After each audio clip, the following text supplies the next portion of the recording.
In today's video, I'll show you how to clone a repository on Bitbucket.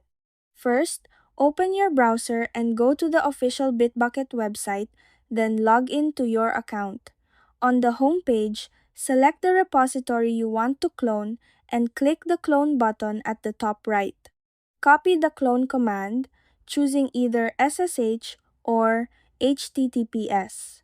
If using SSH, make sure your public key is added to Bitbucket and loaded on your local system. Open a terminal and navigate to the folder where you want to store the repository. Paste the clone command you copied and run it. Clone via HTTPS.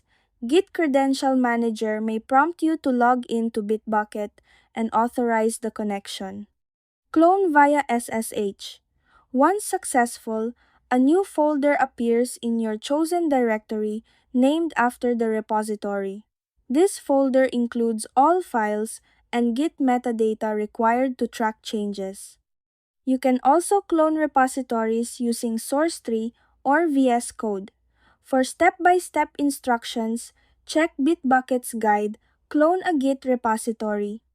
And that's it. That's how you clone a repository on Bitbucket.